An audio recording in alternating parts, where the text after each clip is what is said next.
안녕하세요. 충남 공주에서 그림 그린 여자 김영주입니다. 오늘은 1월 13일 수요일 오전입니다. 어제는 공주에 눈이 많이 내렸는데요. 오늘은 햇살도 좋고 따뜻한 햇살 덕분에 길가에는 양지에는 눈이 많이 녹고 있습니다. 눈이 내리는 게 좋다가도 길을 다니다 보면 차량 때문에 운행 때문에 좀 걱정도 되고 그런 마음들이 교차하는 것 같아요. 아무쪼록 모두 건강하시길 바라고요. 마흔에 관하여 정려울 산문을 3일째 읽고 있습니다. 오늘도 읽겠습니다. 피스메이커를 졸업하며 충돌이 싫어 피하기만 했다. 갈등이 싫어 미루기만 했다. 모난 돌이 정맞으니까 동글동글해 보이는 것이 일단은 이로우니까. 그렇게 믿으며 40년을 버텼다. 그런데 어느 순간 이게 아니다 싶었다. 잘못 살아온 것 같았다. 아무리 둥글둥글한 척, 모나지 않은 척 해봐야 내 까칠한 본성은 숨길 수가 없었다. 나의 어쩔 수 없는 뾰족함은 아무리 숨겨도 드러나게 되어 있었다. 나는 이중 생활에 지쳤다. 생각은 이렇게 하면서 행동은 저렇게 하는 것. 속으로는 여성에 대한 모든 차별에 반대하면서 막상 나에게 그런 차별이 있다면 정면 돌파를 피하곤 하는 것. 어떤 사람을 별로 좋아하지 않으면서 그 사람 앞에서는 온갖 표정으로 웃어주는 것 등. 마흔이 되자 남에게 어떻게 보일지 걱정하는 마음의 회로가 비로소 무뎌지기 시작했다. 이제 그만하자. 수질도 없는 연기자 놀이는. 어느 순간 내 안에서 그런 목소리가 들려왔다. 그때부터 조금씩 자유로워지기 시작했다.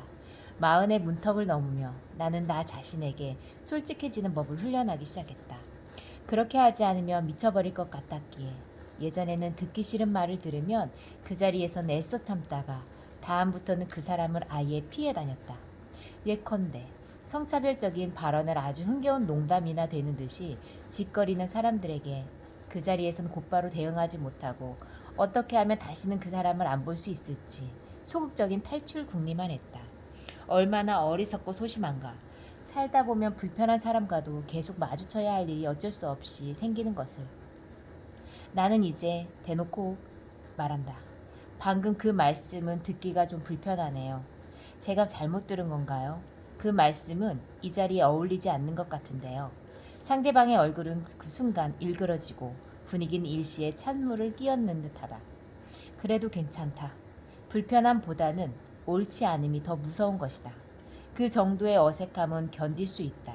난 예전보다 훨씬 강해지고 대담해졌기에 나를 싫어해도 괜찮다. 진심으로 개의치 않는다. 남들이 나를 싫어하는 것보다 내가 원하는 삶을 얻지 못하는 것이 훨씬 무서운 일임을 뼈저리게 실감하기 때문이다. 얼마 전에는 첫 만남부터 위기에 직면했다. 나와 오랜 인연을 맺고 있는 출판사의 L 편집장과 모 언론사의 K 기자가 함께 모인 자리였다. L 편집장은 여성이고 K 기자는 남성이었다. 두 사람은 서로 이미 친했고 나는 그날 K 기자를 처음 만났다. 두 사람이 유쾌하게 대화를 주거니 받거니 했다. 그런데 갑자기 K 기자가 L 편집장을 이 아줌마라고 부르기 시작했다. 아줌마라는 호칭이 서너 번이나 반복되니 내 감정이 격해졌다. 나는 정색을 하고 말았다. 이분은 제가 많이 아끼고 존경하는 분이에요. 아줌마라는 호칭은 듣기 불편하네요.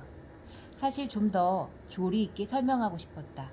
L 편집장님은 두 가지 측면에서 아줌마가 아니라고 일단 그분은 결혼하지 않았다.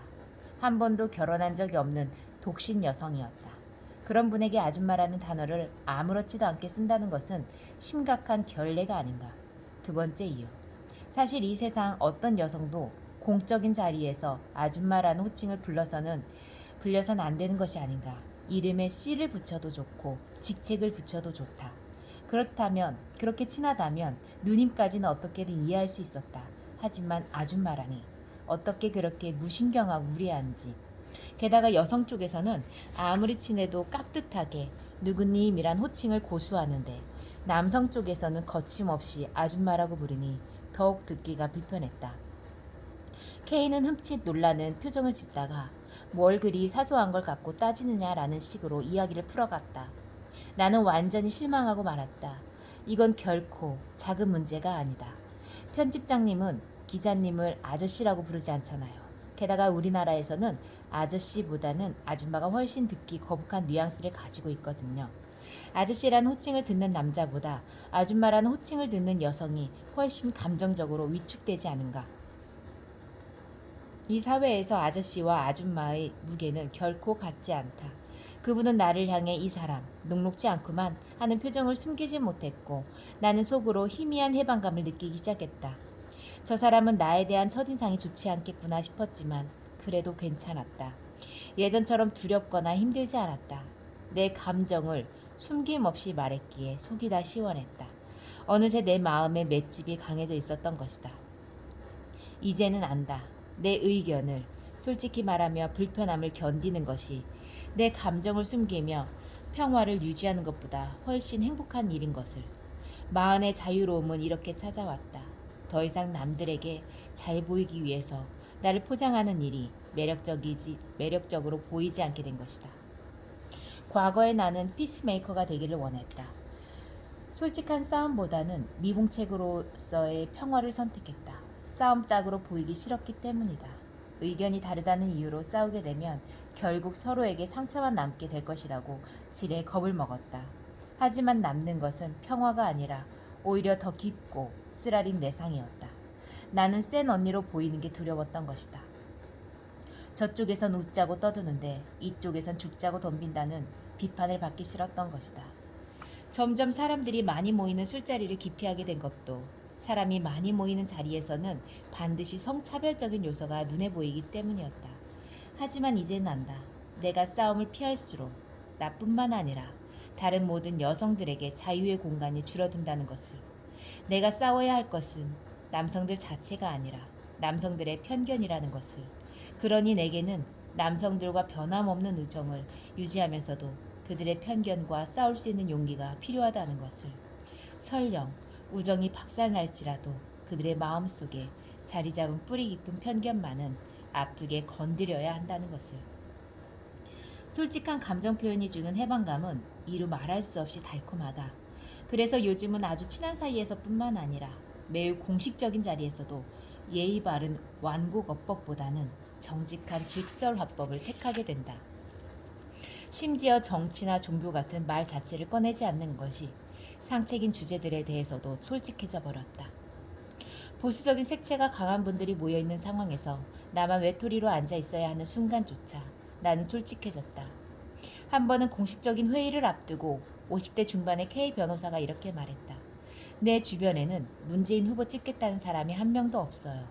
도대체 이 높은 지지율이 어디서 나오는지 모르겠다니까요. 난 어딘가 거들먹거리는 그분의 태도에 심히 충격을 받았다. 너무 큰 충격을 받은 나머지 겁도 없이 이렇게 말해버리고 말았다. 제 주변 분들은 거의 다 문재인 후보를 찍겠다고 하시던데요. 아니면 심상정 후보를 찍겠다는 분들도 꽤 많고요. 분위기는 술렁거렸다. 지금까지 한 번도 내가 그런 이야기를 꺼낸 적이 없어서였을 것이다. 나는 그 자리에서 막내였다. 가장 어린 내가, 그것도 나 혼자만의 의견을 너무도 당돌하게 제시해버리고 말았던 것이다. 그날 회의가 끝난 자리에서 나는 내 옆자리에 앉아있는 분에게 이렇게까지 말하기까지 했다. 이번에는 예전과 다른 선택을 해보시면 어떨까요? 솔직히 진심으로 완전하게 지지한 후보가 없으신 것 같아서요. 그분은 화들짝 놀라시며 이렇게 말했다. 그건 그런데 그래도 그건. 나는 싱긋 웃었다. 문 후보는 정말 잘해낼 거예요. 눈 딱 감고 한번 믿어보세요. 어디서 그런 용기가 나왔을까?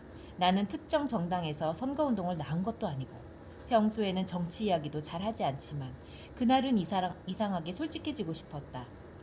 평생 그 누구에게도 반대 의견을 직접 들어본 적이 없는 이들에게 알려주고 싶었다. 이 세상에는 당신과 다르게 생각하는 사람들이 아주 많다는 것을. 당신도 당신 바로 곁에 당신과 전혀 다르게 생각하는 사람들이 분명 존재한다는 것을. 그저 지금까지 서로 진심 어린 대화를 나누지 않았기에 모르고 있었을 뿐이라는 것을. 마흔쯤의 또 다른 용기는 후배들을 향해서도 거침없이 발휘된다. 이제 30대 중반에 접어든 제이는 아주 총명하고 매력적인 친구다. 글을 잘 쓰고 싶은데 자신의 글은 좀처럼 바뀌지 않는다고 고민을 토로한다.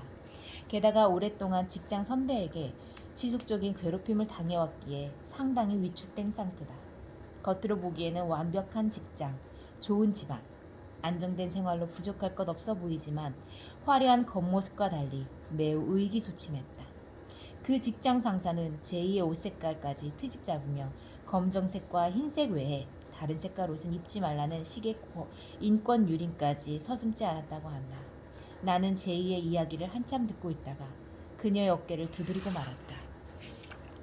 이제 기지개를 켤 때가 되었어요. 지금까지 한 번도 펼치지 못했던 날개를 펼쳐봐요. 제이는 내 말에 반신반의하는 것 같았지만 눈빛만은 초롱초롱하게 빛났다. 제이 씨 안에는 무시무시한 괴물이 살고 있어요. 얼마든지 다 해낼 수 있는데 난 어차피 안 된다고 스스로를 닥달하느라 한 번도 자기 능력을 제대로 써본 적이 없는 가여운 괴물이에요. 사실 그 괴물은 엄청나게 멋진 친구이기도 해요. 지금 이 힘든 상황을 너끈히 혼자 깨부술 수 있는 대단한 녀석이 제이 씨 안에서 이미 기지개를 켜고 있어요. 두려워 말고 그 녀석의 힘을 한번 믿어봐요. 뭐가 무서워서 입고 싶은 옷도 못 입어요? 왜 하고 싶은 말을 못해요? 내가 진짜로 원하는 게 뭔지 이미 스스로 알고 있는데 그걸 왜 피하기만 해요? 나는 어느새 내 이야기에 스스로 빨려들고 있었다. 나는 제이 씨에게 이야기하면서 마음 깊은 곳에서는 10년 전에 나 자신에게 이야기하고 있었던 것이다. 그때의 나에게 서른의 터널을 달리며 타인에게 거슬리지 않는 존재가 되기 위해 진짜로 되고 싶은 자신을 억누르는 제이에게 이야기해주고 싶었다. 당신은 충분히 준비되었다고. 이제 준비만 하지 말고 창공을 힘차게 날아오르라고. 당신은 먼 훗날 대단해질 미래의 모습이 아니라 지금 바로 당신 그대로의 모습으로 폭풍 우에 맞설 수 있다고. 이러다가 나는 시간이 갈수록 더욱 센 언니가 될지도 모른다. 단지 강해지고 싶어서가 아니라 사랑하는 것들을 지켜내기 위해서. 더 이상 보드랍고 온화한 척, 원만한 척 연기할 시간이 없다. 내가 사랑하는 그 모든 것들을 지키고 내가 옳다고 믿는 그 모든 것들을 지켜내기 위해서는 사람들이 나를 싫어해도 괜찮다. 드센 언니, 기센 여자로 보여도 괜찮다. 내 의견을 포기하면서까지 누군가의 호감을 얻고 싶지 않다. 내 생각을 숨겨가면서까지 내가 아닌 다른 무엇이 되면서까지 환심을 사고 싶진 않다. 나이 들수록 내가 점점 더 진짜 나다운 나로 바뀌어가는 것이 좋다. 나를 이렇게 봐주세요라고 부탁하고 싶지 않아서 좋다. 아무런 꾸밈 없이 그저 말같게 나에 가까워지는 것이 참으로 좋다. 내 안에서 피어오르는 시간의 힘. 미안하다고 하지 말 걸 그랬다. 죄송하다고 하지 말 걸 그랬다. 나는 내가 피스메이커인 게 싫다. 얼마 전 일기장에 적은 말들이다. 내 안에서 갑자기 분출된 말들이라 당황스러웠다. 감정의 어지간히도 오랫동안 쌓여 있었던 것 같다. 그날 나는 나 자신이 정말 싫은 순간을 경험했던 것이다. 제인 오스틴의 오만과 편견을 잊고 함께 이야기를 나누는 자리였는데 60대 중반의 영문과 교수님과 젊은 영화평론가 한 분이 함께했다. 토론은 매우 재미있었는데 문제는 영문과 교수님이 작가의 생애를 설명하며 자꾸 제인 오스틴을 노처녀라고 비하하는 대목이었다. 한 번이면 실수려니 하고 참으려고 했는데 4번이나 반복되니 더 이상 참을 수가 없었다. 작가에게 왜 노처녀라는 딱지를 붙여야 하는 것인가? 아니 세상 그 누구도 노처녀라는 단어로 규정당해선 안 된다. 니체나 고흐나 쇼펜하우어나 베토벤이 노총각이라며 비하된 적이 있었던가. 게다가 제인 오스틴이 경험이 없어서 남녀 간의 성적 행위를 묘사하는 데 부족함이 있었다고 하니 그 논리는 더더욱 이해할 수가 없었다. 제인 오스틴의 화두는 남녀 간의 성적 긴장감이 아니었다. 오히려 그런 구체적인 행위의 묘사 없이도 사랑의 미묘한 심리전을 생생하게 묘사해낸 것이 제인 오스틴의 장점이라고 생각해온 터라 나는 마침내 폭발하고 말았다. 교수님, 제인 오스틴에게 노처녀라는 단어를 쓰는 것은 적합하지 않다고 생각하는데요. 아직도 노처녀라고 단어를 쓰셔서 솔직히 놀랐습니다. 그런 성차별적인 단어는 이제 없어져야 한다고 생각합니다. 나는 성차별적인 단어 앞에 구시대적이고 라는 말을 집어넣으려다가 참았다. 구시대의 유물이라고 해서 다 나쁜 것은 아니니까. 하지만 제인 오스틴이 단지 결혼하지 않았다는 이유로 그 이름 앞에 자꾸 노처녀라는 낙인을 찍어 그녀가 작가로서는 훌륭했지만 인간으로서는 불행했다는 식의 고정관념을 심어주어서는 안 된다. 결혼하지 않았다고 해서 경험이 없다고 말하는 사고방식에 구태의연하고 경험이 부족하면 묘사를 못한다고 생각하는 것 또한 고정관념이 아닌가. 위대한 작품들은 항상 작가 자신의 경험치를 뛰어넘었다. 경험한 것만 쓸 수 있고 이미 알고 있는 것만 쓸 수 있다면 예술의 다양성은 어마어마하게 축소되었을 것이다. 여하튼 문제는 노처녀라는 단어의 반복적인 사용, 그리고 노처녀라는 단어로 아무렇지도 않게 작가의 라이프 스토리를 규정하는 지나친 무심함이었다. 토론을 듣고 있던 청중들은 나의 도발적인 주장에 웃음을 터뜨렸지만 나는 심각했다. 나도 교수님과 나 사이에 놓인 20여 년의 나이차가 부담스럽긴 했다. 하지만 교수님이 나의 의견을 진지하게 받아들이고 인정해준다면 우리는 더 깊고 풍요로운 대화의 장으로 나아갈 수 있었을지도 모른다. 그러나 사태는 그렇게 흘러가지 않았다. 교수님은 화들짝 놀라서 이렇게 말했다. 아, 내가 한 방 먹었네요. 나는 그런 반응을 원한 게 아니었다. 물론 내가 그 교수님이라 해도 당황스럽긴 했을 것이다. 하지만 나보다 훨씬 어린 사람에게 당했다고 생각하는 교수님의 사고방식은 또 한 번의 좌절을 안겨주었다. 한 방 먹이려고 한 말이 아니었다. 그냥 쿨하게 인정하면 좋겠다. 노처녀라는 단어를 무심하게 쓴 건 자신의 불찰이었다고. 어쩌면 그 교수님은 당신이 늘 옳고 늘 최고라고 축혀주는 분위기 속에서 살아왔는지도 모른다. 그래서인지 교수님은 당신이 틀릴 수도 있다고 말하는 젊은이의 도전을 받아들일 마음의 준비가 전혀 안 되고 있는 것 같았다. 나는 순간적으로 그 교수님이 상처받았다고 느꼈고 습관적으로 죄책감을 느꼈다. 그래서 이렇게 말하고 말았다. 마음 상하게 하려 한 건 아니었습니다. 죄송합니다. 교수님이 너무 당했다는 표정을 지어서 노처녀라는 말이 정말 없어졌으면 좋겠다는 말은 덧붙이지 못했다. 그럼에도 토론 내내 교수님의 불편한 심기가 느껴졌고 나 또한 좌불안석이었다. 그래서 작별 인사를 할 때 또 한 번 죄송합니다 라고 말하고 말았다. 정말 연장자의 마음을 상하게 하려는 의도는 아니었으니까. 나는 그저 내가 정확한 의견을 전달하면 그것이 젊은 여성 작가의 당돌한 도발이 아니라 누군가의 투명한 의견 그 자체로 받아들여지기를 원한다.